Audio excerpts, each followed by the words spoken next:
Aivan. Otetaan vähän höpinöitä tämänhetkisestä tilanteesta. Tämä Totke-projektin kanssa. Tämä nyt on ollut tässä työn alla useammasta kohtaa ja hitaasti edennyt ja ollut vähän sähköhommaa ja sen sellaista pientä nypläämistä ja uusi Misimoton välijäähytin on paiskattu sinne paikoilleen ja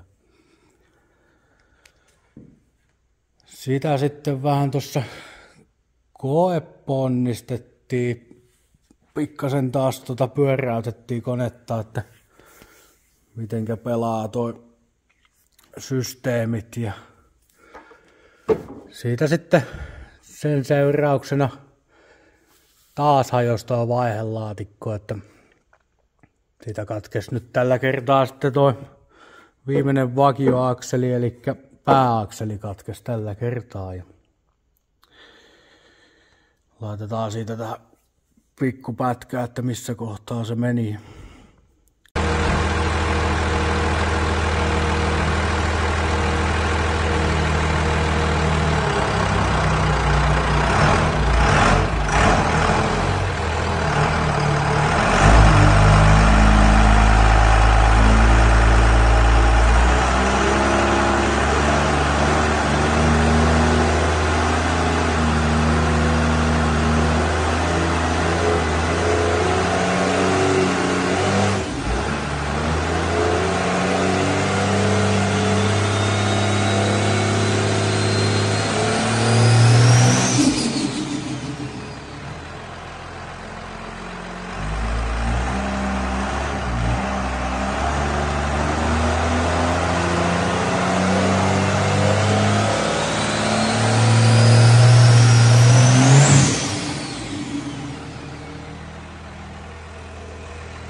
Ilokaasusysteemi testattiin sen verran, että suihkuttaa aika vuoden mistään ja se on ihan alkutekijöissä, että minkälaisia määriä sinne sitten syötetään, kunhan nyt päästään joskus ajamaan ja testaamaan.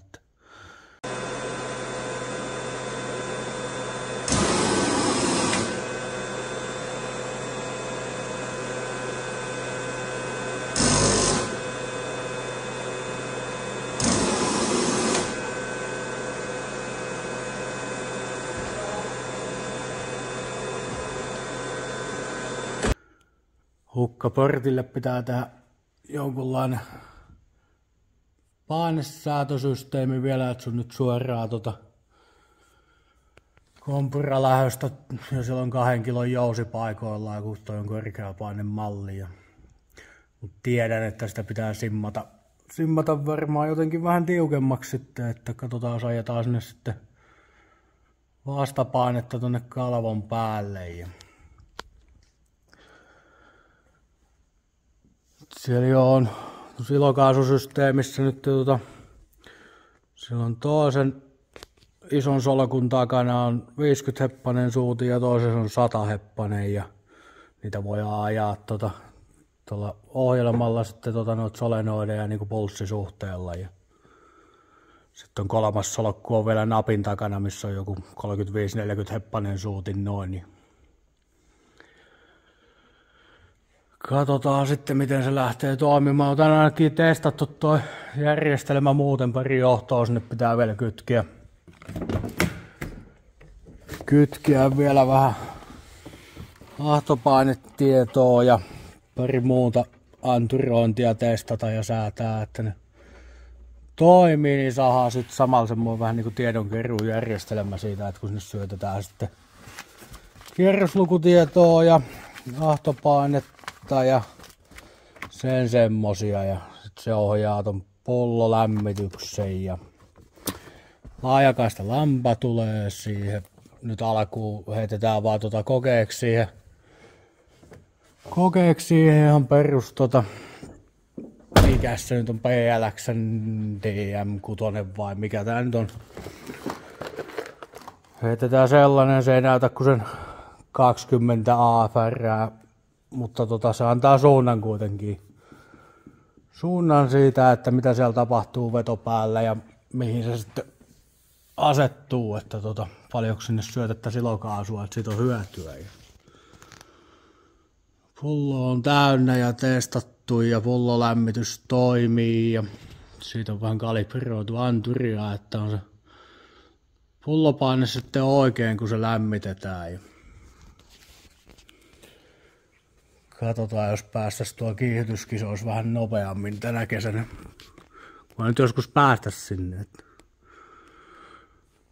Ilmastoinnin kennon takia joutui purkaa koko koelauan tuolta pois. Ja uusittu se. Nyt oli tarkoitus tälle kesällä laittaa se ilmastointi, niin ei tarvitsisi hikoilla tuo kopissa. Ja se heittää tuo sisusta sitten hiljalleen nippuun. Ja jäi viime kesältä kattoverhoilut ja eristyksetkin tekemättä, niin katsotaan, jos nekin ehittäisi nyt tehdä. Sellaista pientä, mutta nyt täytyy koittaa, että se alkaa nypläilee näitä kaikkia muita juttuja tähän näin valmistella. Ja se on nyt osittain vaihelaatikko purettu, että paljastui se vika ehkä siellä. Nyt odotellaan semmoisen 2 viikkoa, että tulee Jenkeistä uusi pillettiakseli siihen laatikkoon. Ja saadaan se sitten tonne paikoilleen, että se nyt purattaa taas sen koko vaihelaatikon uusi sitten, että katsotaan tehdä pari muutakin muutosta siihen taas samalla. Ja täällä on jo tarinaa siitä, että tommonen on se pääakseli ja tosta se nyt meni poikki sitten. Ja tulee nyt vähän toisenlainen akseli sitten. Siinä on vähän huono tollanen päättäisvälyksen säätö C-kirja, sillä aika syvä toi sorvaus tuolla, niin se leikkaantui sitä kun veittelä poikki. Että viime keväänähän se meni toi samalla lailla kuin jarrua vasten tuossa paineita sinne nostattiin, niin se meni toi ulostuloakseli poikki. Että se on tollanen pillettimalli, että siinä on toi R tuossa noin ja vähän toisenlaista matskua. Ja tää akseli tulee nyt sitten semmoinen Sonnaksin Extreme malli, missä ei ole C-kirja tässä ollenkaan, vaan porikin jatkuu tänne ihan niinku harjana nousee sitten tonne noin.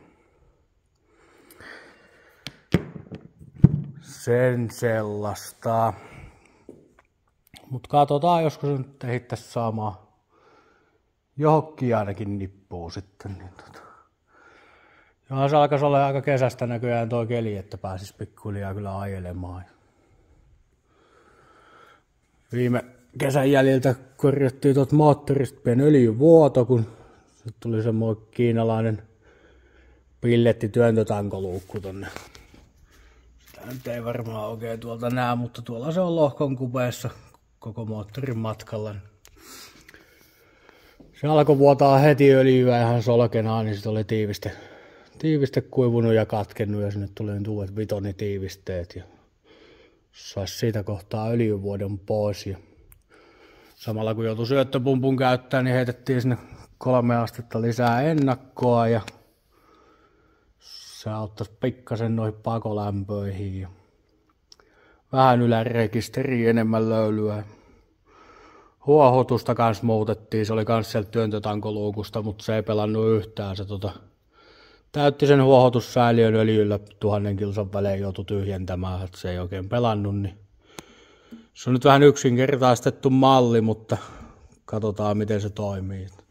Moottori ei fyysisesti niin kuin huohottamalla huohota oikein, no hyvin vähän, mutta se vaan jotenkin tuli sieltä työntötankoluukusta se öljy sinne säiliöön. Vähän sen huohotuksen mukana. Mutta